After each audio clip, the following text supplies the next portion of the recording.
Hi, എല്ലാവർക്കും നമസ്കാരം. ഞാനിപ്പം ലിമയിലാണുള്ളത്. ലിമയിൽ നിന്ന് ഇന്ന് നാസ്കയ്ക്ക് പോവുകയാണ്, നാസ്ക ലൈൻസ് കാണാനായിട്ട്. നാസ്ക ലൈൻസ് ഒരു സംഭവമാണ്. നമുക്ക് പോകുന്ന വഴി കാര്യങ്ങളൊക്കെ പറഞ്ഞ് പോവാം. ഈ നാസ്ക ലൈൻ വരച്ചത് ഏതാണ്ട് BC 500-കളിലാണ്.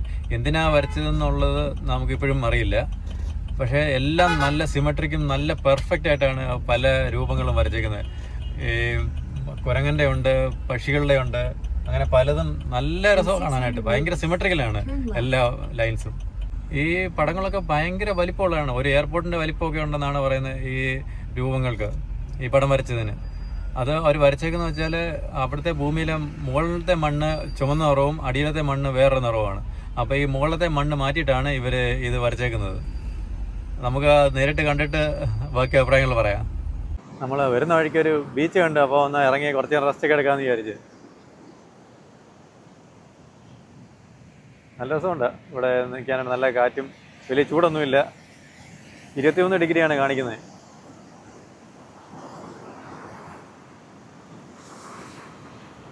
ഇവിടെ ആൾക്കാരൊന്നുമില്ല. കുറേ ഹട്ടൊക്കെ വെച്ചിട്ടുണ്ട്.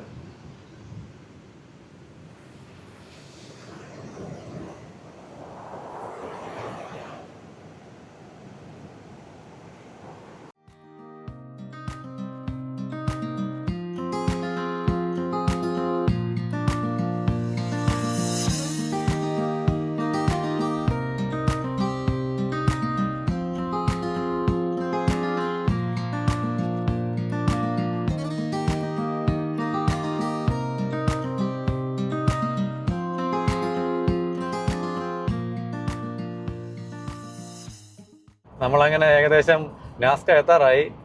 ഇപ്പം ഭൂപ്രകൃതിയും ഇവിടുത്തെ മാറി തുടങ്ങി. നല്ല രസമുണ്ട്. മലകളൊക്കെ ആയിട്ട്, ഉൾമരുഭൂമിയാണ്, മലകളും ഒക്കെ ഉണ്ട്. നല്ല രസമുണ്ട് കാണാനായിട്ട്.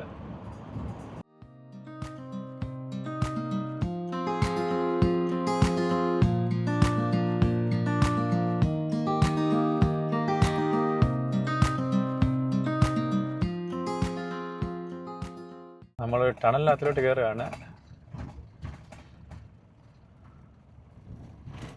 ഭയങ്കര സ്കെയറി ആയിട്ടുള്ളൊരു ടണലാണ്. ഒറ്റ വണ്ടിക്ക് മാത്രമേ പോകാൻ പറ്റുള്ളൂ. അവിടെ നിന്ന് വരുന്നവരെ നമ്മളെ വെയിറ്റ് ചെയ്തൊക്കെയാണ്. നമ്മൾ ഇറങ്ങിയിട്ട് വേണം അവർക്ക് കയറാനായിട്ട്.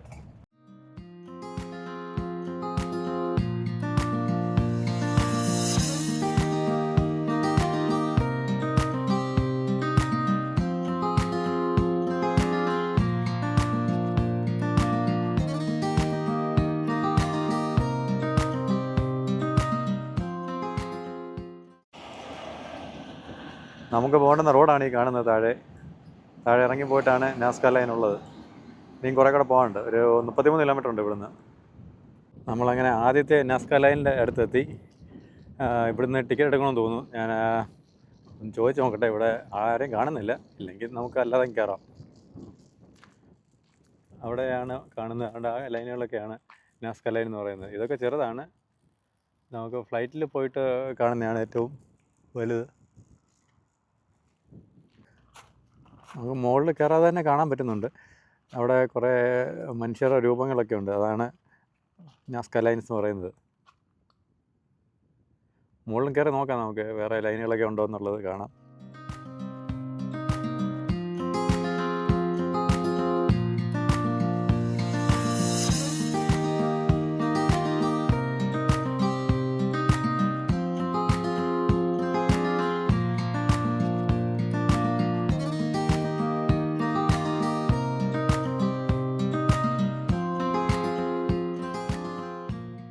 നമ്മളടുത്ത് വേറൊരു ലൈനിൻ്റെ അടുത്ത് എത്തിയിട്ടുണ്ട്. ഇനി ഈ മല കയറി വേണം പോകാനായിട്ട്.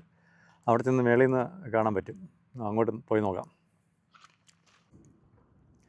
ഇവിടെ ഓപ്പോസിറ്റ് മലയിൽ കാണാൻ പറ്റുന്നുണ്ട്. ക്യാമറയിൽ കിട്ടുമോ എന്നറിയത്തില്ല.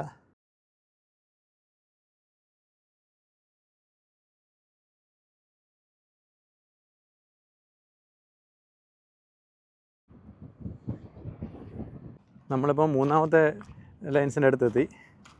ഇവിടെ കുറേ മനുഷ്യരുടെയും മൃഗങ്ങളുടെയൊക്കെയാണ് ഉള്ളത്. ഇതെല്ലാം റോഡ് സൈഡിൽ തന്നെയാണ്. ടിക്കറ്റ് ഒന്നും എടുക്കേണ്ട ആവശ്യമില്ല. നമുക്ക് പെട്ടെന്ന് തന്നെ വണ്ടിയിൽ നിന്ന് ഇറങ്ങി ഉടനെ തന്നെ കാണാൻ പറ്റും.